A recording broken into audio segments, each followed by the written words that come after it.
सब सच सच बोलने लगे हैं।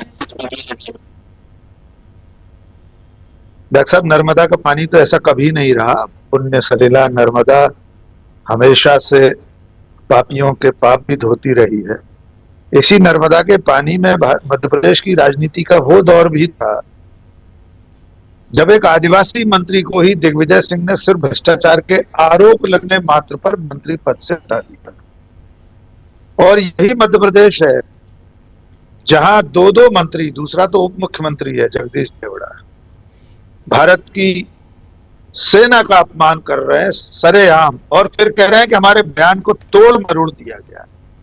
सार्वजनिक समारोह में सैकड़ों लोगों के सामने आप बोल रहे हैं, वीडियो में दिखाई और सुनाई दे रहा है। मैं इन दोनों घटनाओं को दो प्रतीकों से जोड़ना चाहता हूं। भारत में राजनीति में कई तरह के प्रतीकों का प्रयोग होता रहता है। विरोध प्रदर्शन के अलग अलग तरीके सभी पार्टियां ईजाद करती रहती है। पिछले 2 दिन में 2 ऐसे प्रतीकों ने मुझे बहुत आकर्षित किया। यद्यपि वो एक राजनीतिक दल के क्रियाकलाप हैं, लेकिन एक प्रतीकात्मकता के साथ। एक तो कोटा में कांग्रेस पार्टी के लोगों ने विजय शाह का एक पुतला बनाया, उसमें बहुत लंबी सी लाल रंग की एक जीप बनाई, लंबा कपड़ा था, कोई चुन्नी होगी, और उसे फिनाइल से साफ किया। एक प्रतीक तो ये है गंदी जुबान को साफ करने का। दूसरा प्रतीक आज भोपाल में कांग्रेस के नेताओं ने ही सामने रखा है। कांग्रेस के एक नेता है मनोज शुक्ला, उन्होंने बीजेपी नेता विजय शाह के घर पर जाकर बेशरम का पौधा भेंट किया है। बंगले में तो थे नहीं, वहां उन्होंने उनके दरवाजे पर लाकर रख दिया।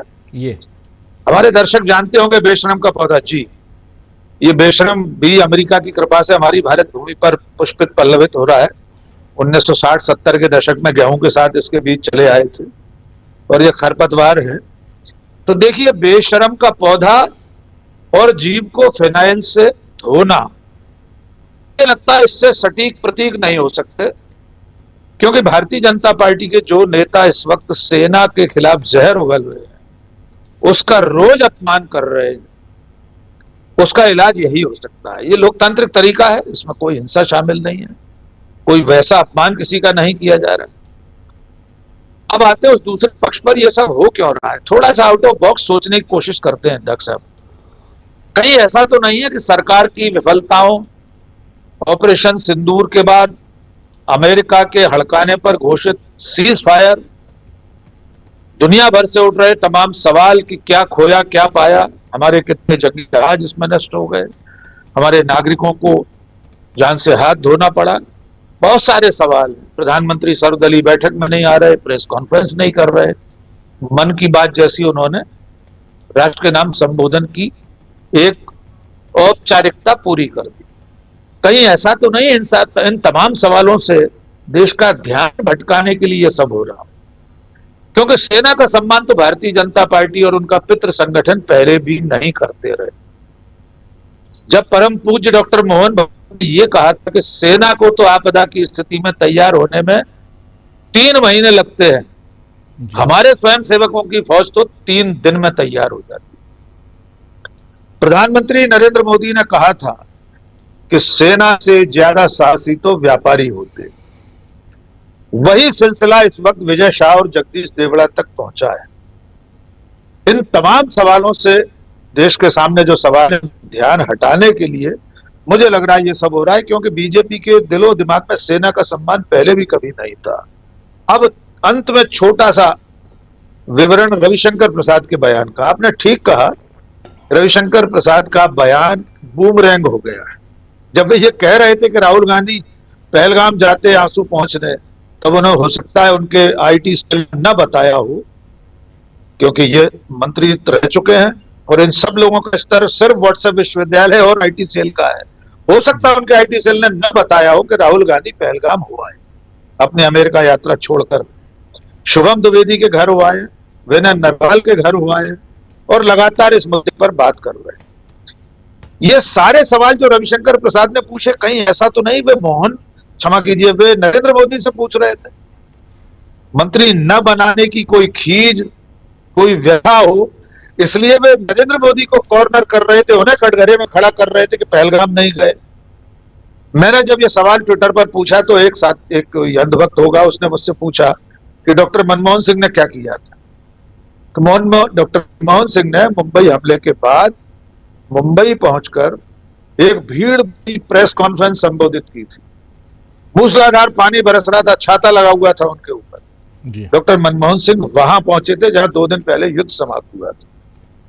ये अंतर अब इस देश को दिखाई दे रहा है। मैं फिर दोहराना चाहता हूं, सेना का इतना अपमान आजाद भारत में आज तक किसी ने नहीं किया जितना भारतीय जनता पार्टी कर रही है। और अगर इस देश के लोग ये बर्दाश्त कर लेते हैं, जैसा सुप्रिया ने कहा है कि अगर जगदीश देवड़ा बर्खास्त नहीं होते तो ये माना जाना चाहिए कि ये कथन नरेंद्र मोदी का है। और मैं पहले दिन से अपने हर वीडियो में कह रहा हूं कि विजय शाह ने जो कुछ कहा है वो दरअसल में देश के सर्वोच्च शिखर से कहा हुआ कथन और विचार। जी राजीव जी बिल्कुल। आना चाहता हूं जरा जल्दी से सुनील शुक्ला जी आपके पास, पहले फिर प्रशांत जी आपके पास आता हूं। पहले नंबर पे राष्ट्रपति कौन है, वहां कौन विराजमान है, इससे कोई लेना देना नहीं, लेकिन वो पद सर्वोच्च पद है। पहली सूचना तो एक ताजा सूचना ये है कि मध्य प्रदेश के मंत्री विजय शाह के खिलाफ राष्ट्रीय मानवाधिकार आयोग में भी केस रजिस्टर हो गया है।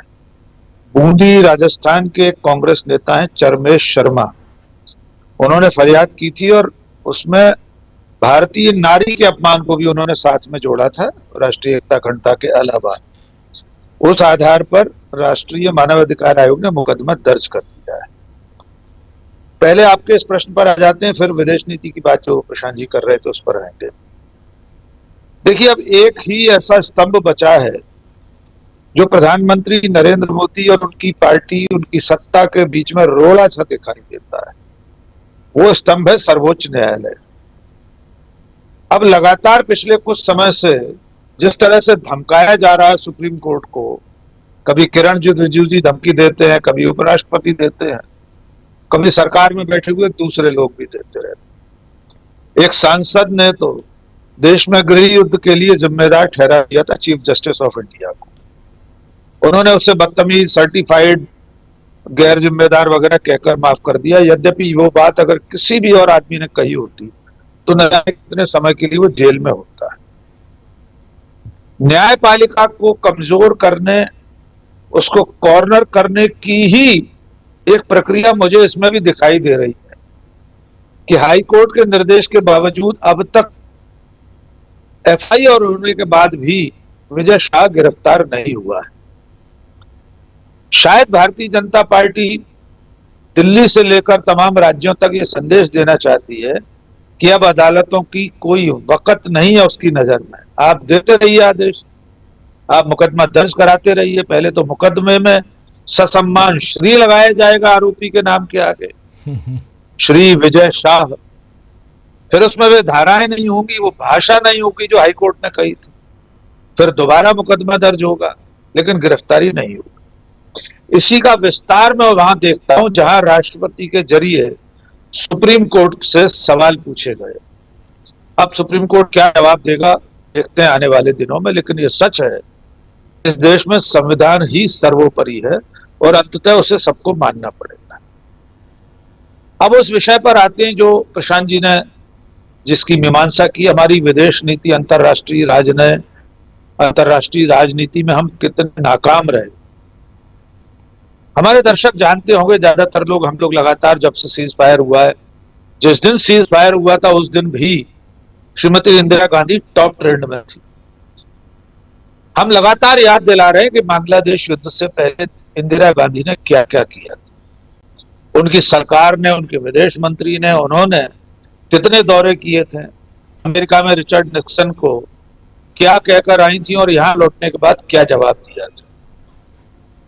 और हमारी इस सरकार ने क्या किया। 22 अप्रैल को हमले के बाद से किसी स्तर पर अंतर्राष्ट्रीय समर्थन हासिल करने की कोशिश नहीं हुई। कोई दौरा नहीं हुआ, प्रधानमंत्री ने किसी से कोई संवाद नहीं किया, विदेश मंत्री ने किसी से कोई संपर्क नहीं किया।